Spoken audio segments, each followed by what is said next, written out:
The man's expression was filled with panic because he realized that the world in front of him didn't seem real. When he got on the bus, his suspicions became more certain. At this moment, he was still on the phone and everything seemed normal. At that moment, an old woman was about to get off the bus, but suddenly something strange happened. The old woman's body began to flicker out of nowhere and gradually disappeared before the man's eyes. Terrified, the man quickly fled the bus, but an even more shocking event occurred. He had only walked a few steps and day suddenly turned into night, and then quickly returned to day. All of this made it impossible for the man to believe his eyes. He just wanted to get home as fast as possible. He ran home desperately, but strange things happened again. He stood at the door as if he had returned to the starting point. Before the man could react, he quickly chased after his wife, because he noticed that his wife and daughter had also begun to change. Seeing the surroundings gradually collapsing, the family embraced each other tightly. At this point, the man finally realized that everything in front of him might be made up of digital code, and the strange phenomena he was seeing were glitches in the code. Jack discovered this secret because of the accidental death of his daughter. Jack and his wife were deeply trapped in guilt and sadness, unable to overcome the pain of losing their child. One day when Jack was cleaning his daughter's room,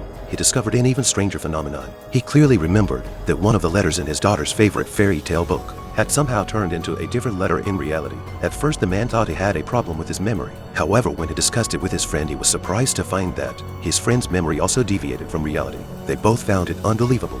So Jack began searching online for answers. Unexpectedly, the search results were completely different from what he remembered. However, even more strangely, most people had experienced similar cases of memory discrepancies with reality. On the internet, this phenomenon is called the Mandela effect. At first, Jack didn't take this matter seriously, but one day, when he saw a family photo of Free on the fridge, he suddenly realized that something was wrong. He clearly remembered that the background of the photo was the science center, but now the background had changed to an observatory. This phenomenon kept happening, leaving Jack, a game developer, utterly confused. He tried to discuss this matter with his wife, but she was still immersed in the grief of losing their daughter. Helpless, Jack had no choice but to search for answers online by himself. When he searched again for information on the Mandela effect, he found that there were many examples of collective historical memory not matching reality. Yet he felt unsure if it was of any use, until he found a lecture video by a professor. The professor mentioned that the so-called Mandela effect was actually a hoax. He believed that everything in the world might be simulated by code. However, just as Jack was about to learn more, the computer was suddenly interfered with, and the professor's lecture video abruptly disappeared. It seemed as if someone or something was trying to prevent him from discovering the truth. Nevertheless, the professor's theory still deeply fascinated him,